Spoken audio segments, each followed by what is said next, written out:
Hello, and welcome to Feed the Ultimate Beast with me, the most derpy one, aka MrSuryt. Just having a look at the tunnels left by my tunnel bores as I waddle my merge. Pretty decent tunnels at the moment, and yeah, they've gone quite a long way. Probably about 4,000 blocks. They're breaking through a new layer every 0.8 of a second. Oh, lemmings. So, yeah, I've got a lot of resources. I've added a few more void pipes into my network. Still can't keep up. It's insane how much cobblestone I've got coming in. I may have to turn one of them off eventually. Today we're going to make a tunnel bore though. The Redpower tunnel bore that is. Not the Railcraft tunnel bore. And we're going to put it into this wall here. It's not going to be as big as that one over there. This is only to show you guys how I make my tunnel bores. And I probably will have it turned off as well. But anyway, let's get into it. The first and, well, the key part to all this will be the frames and the frame motor. So I'll start with the frames. Now, first of all, you want just your normal support frame. You will need a few of these. Let's make a few. I've actually got a few in the chest here already. These are just your basic frames. They do need bronze, or brass, sorry, not bronze. Brass is not just copper in the alloy furnace, it is an alloy furnace recipe. You need copper and tin. 3 copper for every 1 tin. There is meant to be tin in there. Oh, I don't know what happened to it. Yeah. Getting a little glitchy. Feed the beast lately. But anyway, yep, that's brass surrounded by sticks. That's all it is. Nice and simple. You will, however, need a few with pneumatic tubes through them. And they're made very simply by putting a pneumatic tube and a support frame together. Now, that's all good, but you're actually going to need redstone tube frames. You can do this without tube frames and without redstone tube frames, but it does require more frame motors and a much slower tunnel bore.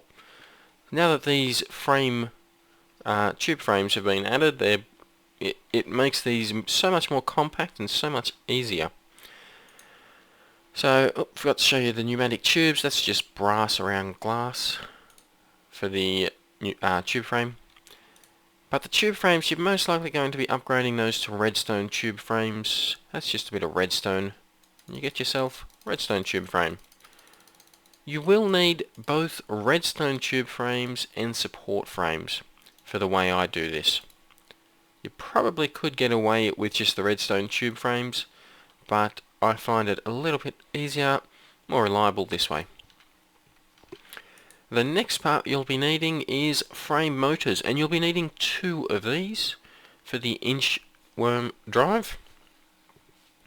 Now they're made with iron ingots, more brass ingots, a blue electric, that's the word, blue electric motor, and then some blue alloy ingots. Now the blue alloy ingots is an alloy furnace recipe, and that's just nickelite and silver. 4 nickelite, 1 silver gets you a single bar. Oh, wrong button. For the blue electric motor, these things are a little bit more complicated and a little, well, this is the expensive part of the whole design. This is the reason why you don't end up with one of these tunnel bores early game. And that's because you need iron ingots. Well, that's easy enough. More blue alloy ingots, also easy enough. Copper coils though, 2 copper coils. To make your copper coils, you need fine copper wire, 4 of, iron bars and an iron ingot. That gets you your copper coil. However, your fine copper wire, that's just copper ingots with a diamond draw blade. This is where it gets expensive. The diamond draw blade, you need a diamond panel and iron panel strips. Now these are made, the diamond panel is made from a diamond block with a diamond handsaw. You have to cut it down until you have diamond panels. Similar for your iron panel strips. You have to start with an iron block and you cut them down into panels and then into strips using your diamond handsaw. So you do need to be able to make a diamond block. Now the diamond draw blade works very similar to the handsaw. As you use it, we can't use it in the auto crafting table, it'll use it up in one go. But as you use it in a normal crafting window, it takes damage.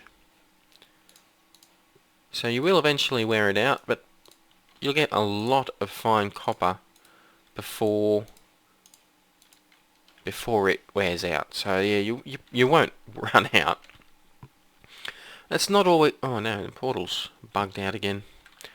It's not all we're going to be needing today though for this build. We will of course need red alloy wire, which is red alloy ingots, 3 of. You get 12 wire for one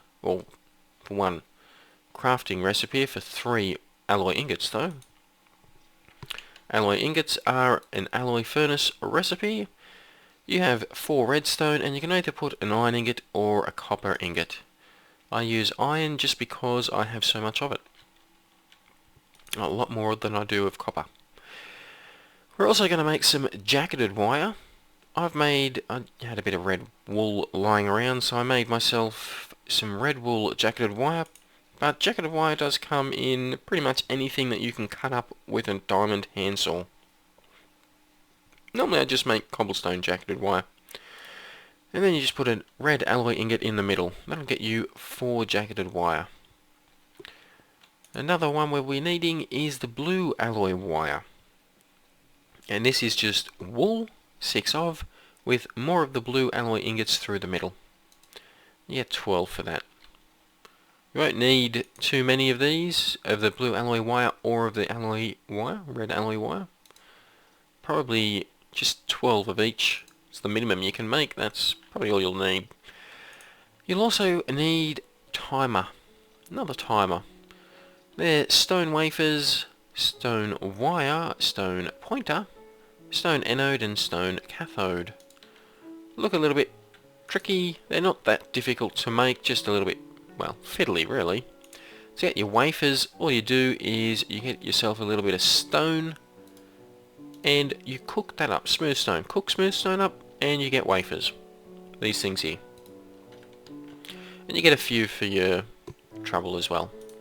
If you put a bit of redstone on top, you get the stone wire. You put a fair bit of redstone on top, you get the stone anode. Redstone torch gets you the stone cathode, and a redstone torch and a piece of smooth stone gets you a pointer. Now there is 1 or 2 other little bits and pieces we'll need as we go along, but that's the basics of what we're going to need. So let's get started building this. And we're going to build it up a little bit. Now, if you build it down here where the bedrock is, you can't get under to put your covers on. Okay. Now what we're going to do for the front, we're going to make it as big as we want. 1, 2, 3, 4. 1, 2, 3, 4. Let's make it an even 10 wide. And then up as well. That's probably plenty.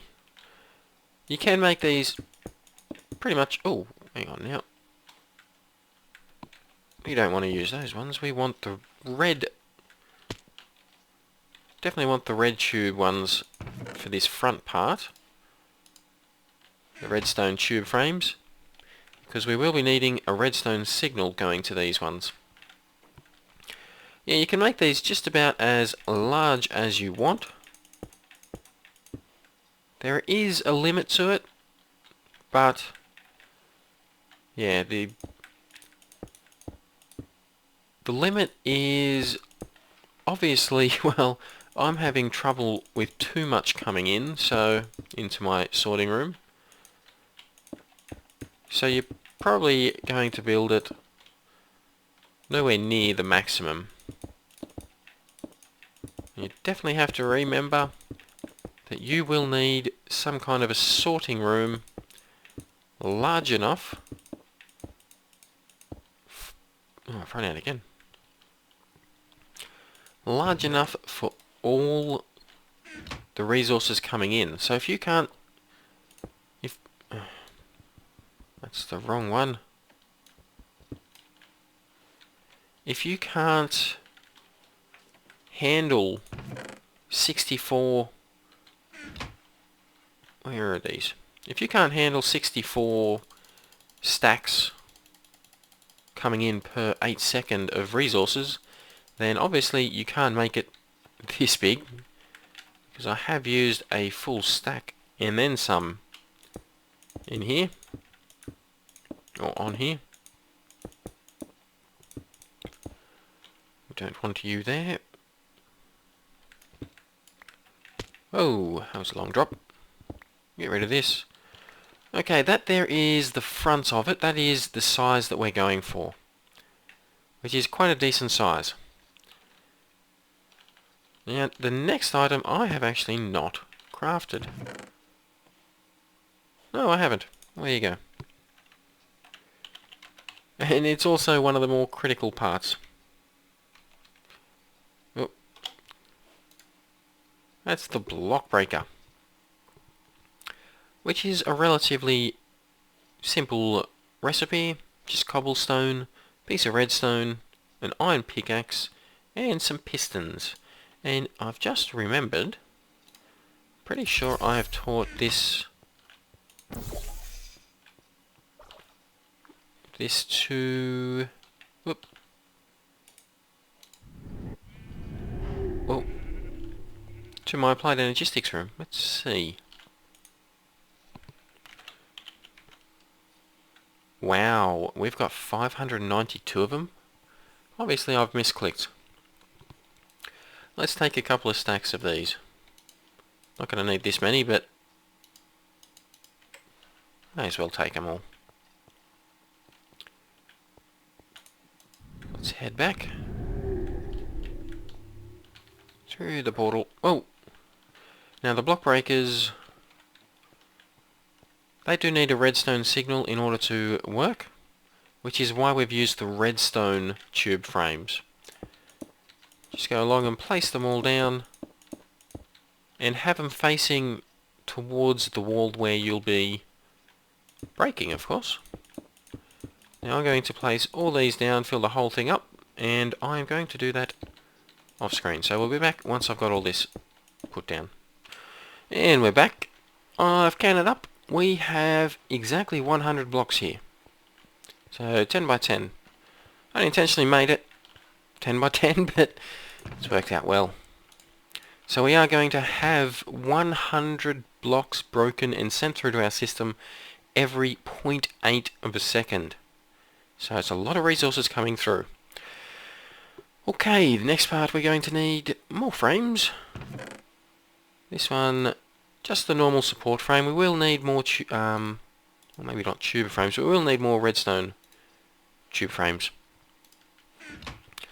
But now we want to make the support platform where we're going to build everything. And this can be much more compact, this part, but I like it to be a certain size. Just, I like a bit of room there, just to move around on. But you can make this far more compact. The thing is, it doesn't actually need to be compact. Because, yeah, it will move the whole thing along. And I forgot one. Now, if you do put tube frames along here, you can put tube frames or redstone tube frames. They do lag from time to time, redstone frames. So that's why I'm trying not to use too many of them, but also I'm probably going to put this out even further, to be honest. Also, if you do put the tube frames through here, items can pass anywhere through here into any inventory. So if you had a chest or something up here, they may end up being filled up with the resources that you are collecting. So let's get rid of you. Collect a few more support frames. I'm out. No, stuck on a block. Grab a few more here. Another stack of 64 should do it. Should be plenty.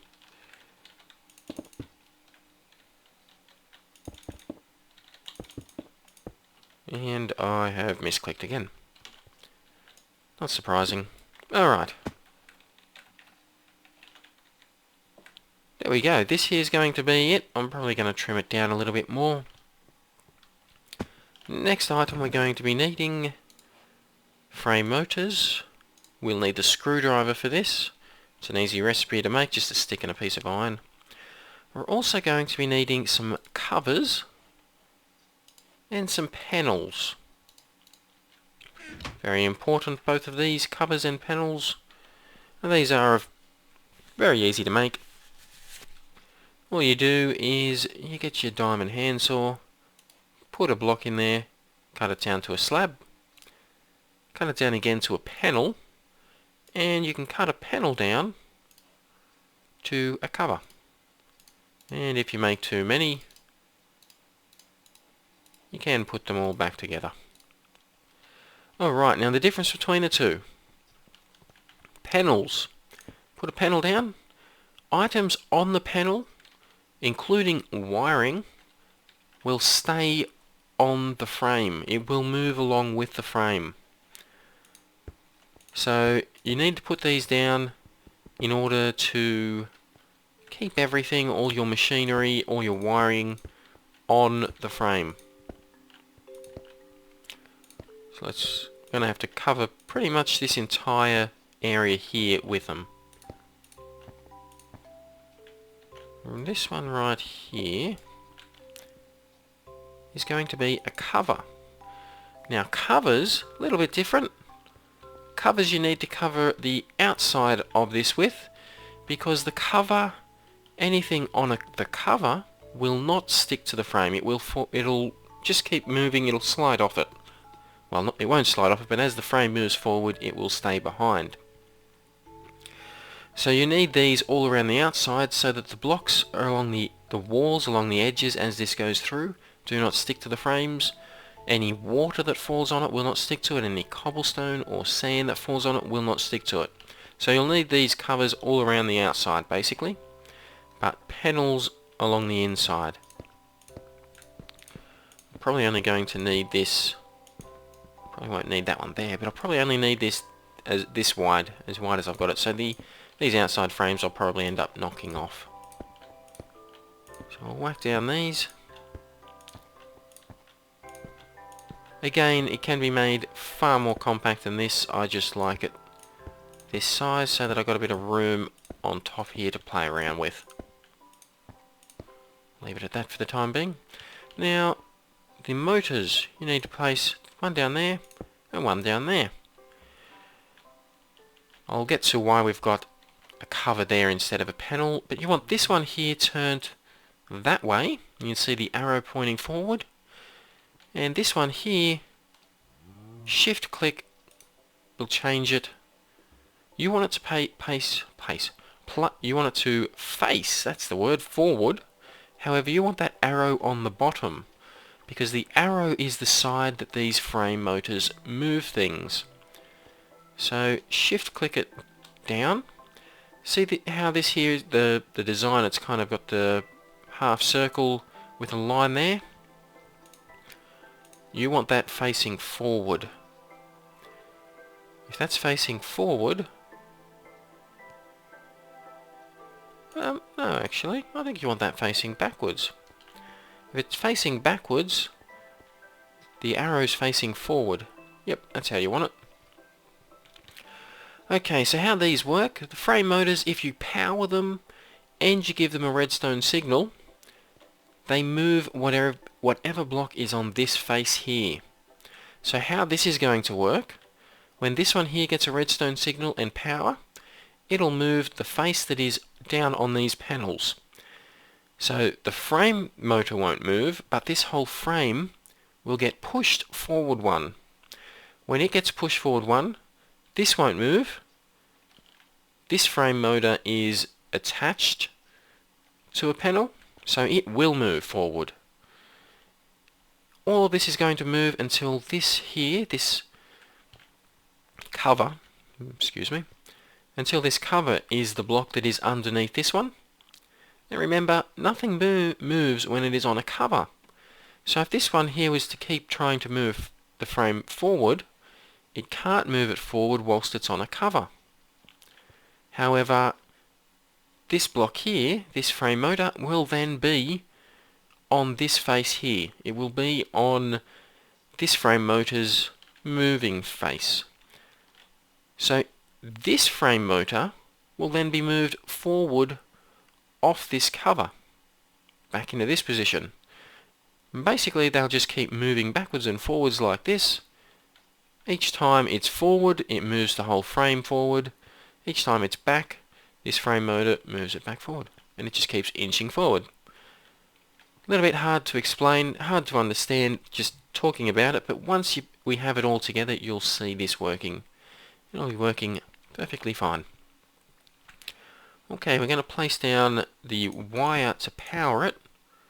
You just run it like this so that it's going to both have power.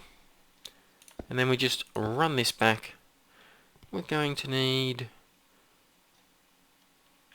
that actually should be far enough back.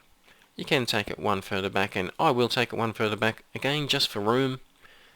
You can make this even more compact again. I keep saying it, I know, but it is true. We are going to break these here.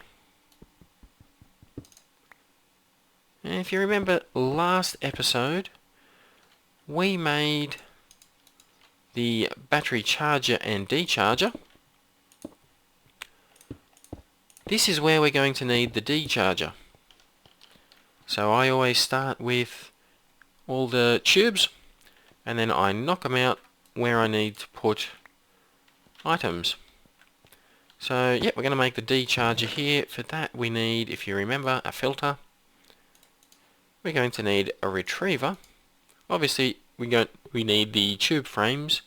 We just need the redstone tubes, but put it in a tube frame, that way it keeps it all together. Going to need some redstone jacketed wire. Ender chests, of course. That should be it for the time being. Let's get back up there. All this at the back here, we can get rid of it, and in fact that is what I'm going to do. We've put too many down.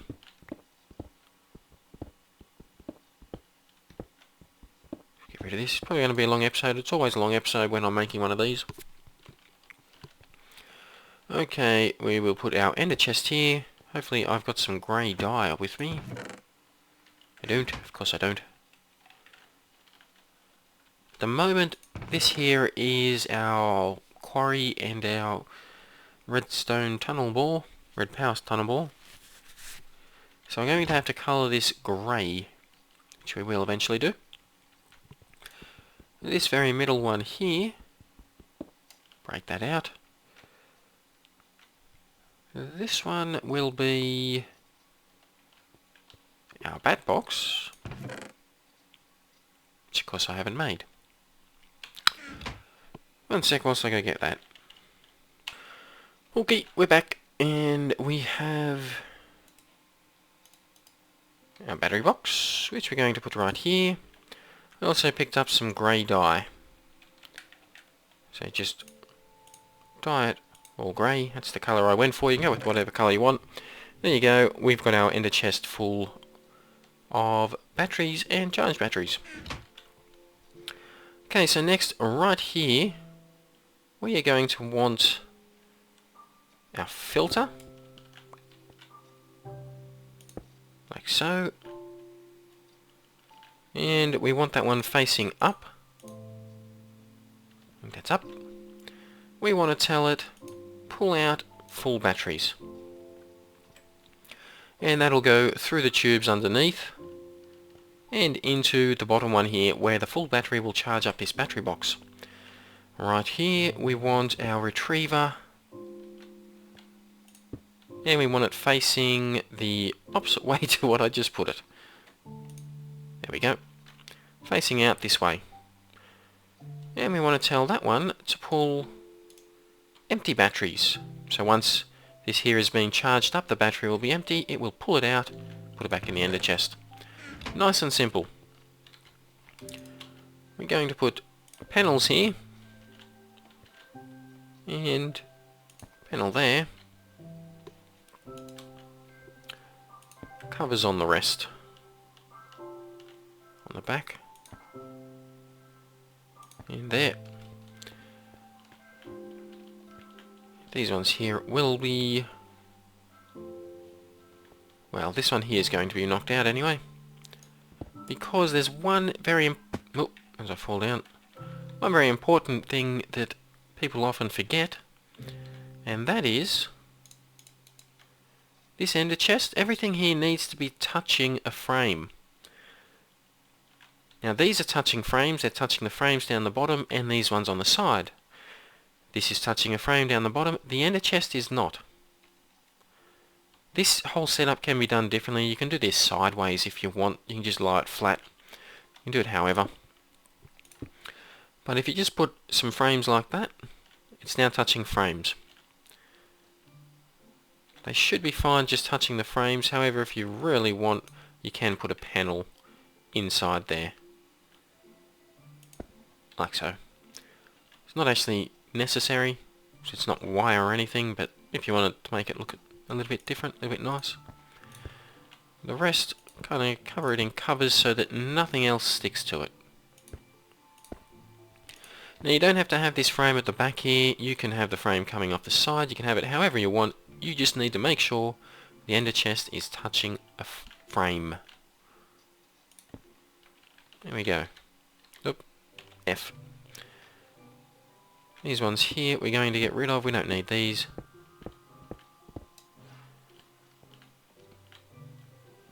Might need these ones on this side though. Next thing that we're going to be adding is the pulse. We want this one here to get a pulse. We want this one here to get a pulse. So we're just going to run this wire along here. And we're going to run it like so. Instead of just putting it straight through here to this one, if we do it this way, when this motor is back here, it won't be touching any redstone wire, so it won't actually get a pulse. It won't try to push anything forward. Doesn't really matter if it did try because it will be on a cover, but just to be extra sure, we'll do it like so. Now, right here, if we make this one here a redstone tube frame, break, like this, we can put the redstone signal into this frame here, and it's touching the rest, so it will send a redstone signal to both the retriever and to the filter. We also want to send a redstone signal into this here so that the block breakers are receiving a redstone signal. In order to connect the wire up, we use our jacketed redstone wire. There we go. So it's redstone wire is touching the jacketed redstone wire, which is touching the tubes on either side. Of course, we are going to need a timer, which I've left in the chest. Hopefully. No, I have left in the crafting table. There we go, let's get rid of you. Won't need you anymore. Now to go with the timer, I've dropped all my cobblestone back off at base. Let's pick these up.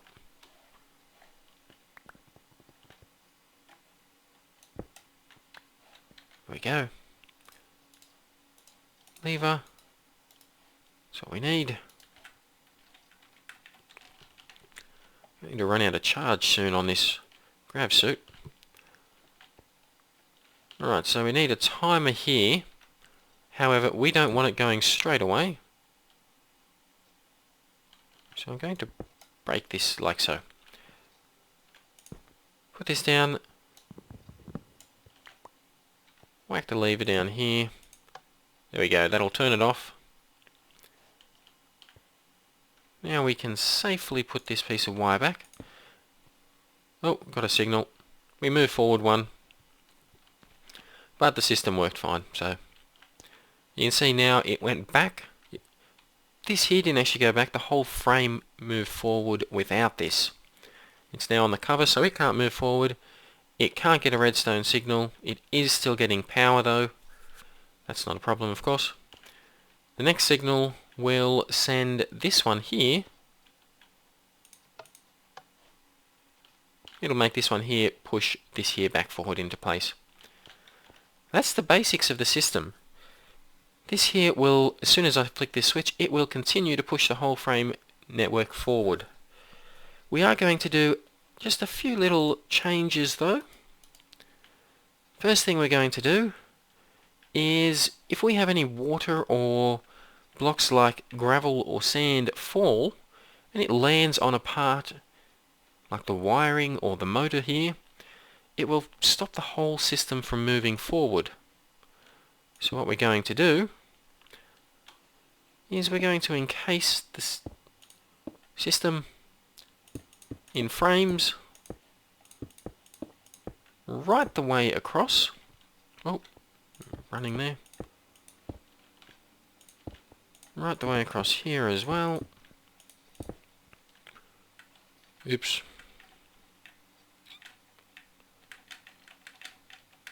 Come on, fly. Fail jumping. We're going to run it all the way around. Now, there are other ways that you can do it to prevent items from sliding on the, or getting stuck on the system, on the network. And some of them are probably, yeah, a little bit more creative. This here is probably the simplest, easiest thing to do. A little time consuming though, because you do have to go through and place covers all over these blocks so that anything that falls on it does not stick to it. And you have to do it right the way over. I'll do that off screen though. Inside here, it doesn't really matter if you cover these or not. Ordinarily I will cover them in panels just for, well, for the look, and also if I want to stick torches or something like that to it. These ones along here I can get rid of. Just like so. All along the sides here you need covers, all under the bottom, all over these edges here need covers. I'll do all this off screen. And that way anything touches the outside of it, it will not stick. Now there is of course one more item we're going to need. That's an ender chest. Basically, whack it anywhere like so. That's attached to frames, so that will move with it. It's also attached to the tube frame. So any of the items that the block breakers break will go through all these tube frames, remembering that pneumatic tubes, they're quite smart. They'll put all the items into an available inventory. The only inventory space here is this chest. So they'll all go into this chest here. If we use tube frames for the rest of this space here, it may try to put the items into available inventories over here. Might even try to put them into the ender chest actually, because the ender chest is also attached to the frames. And we are all out of batteries. It's not pulling out a battery at the moment because there's no signal going through to the retriever. We've turned it off, remember. But anyway, I've got a little bit to do off camera.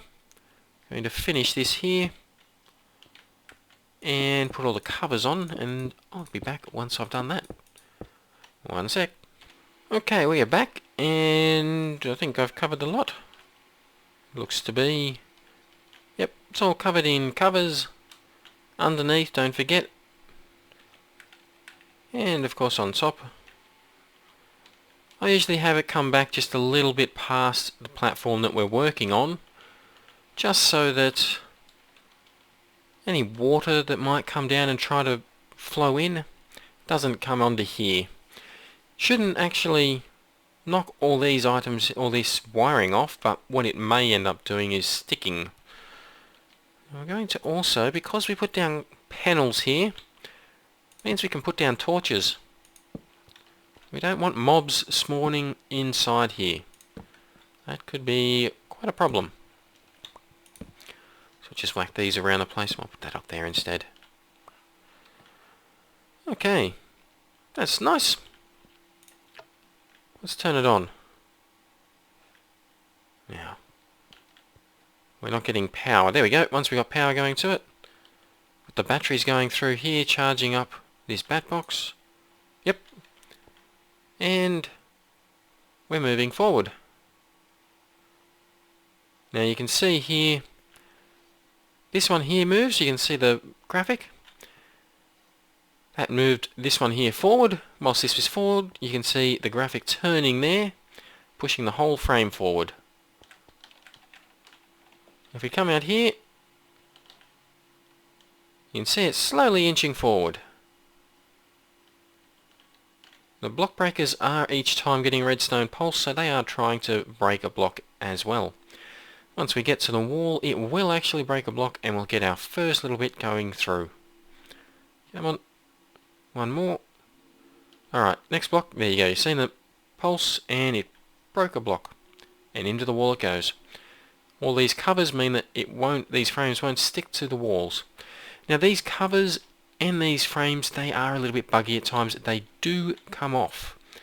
Sometimes, yeah, the whole system fails for no reason whatsoever. You'll come to it, you'll have to come all the way back to it and find that cover's fallen off or a frame has just randomly disappeared and you've got to rebuild it or fix it up.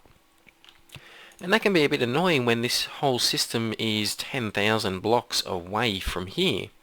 So what we're going to do next is we're going to create a way of getting onto the whole system without having to travel along our monster-infested tunnel that we've created. But I'm going to have to wait for next episode to do that. I'm going to leave it there for now. Hopefully you've enjoyed. If you have, hit like, subscribe, leave a comment, and I will see you next episode. Bye bye.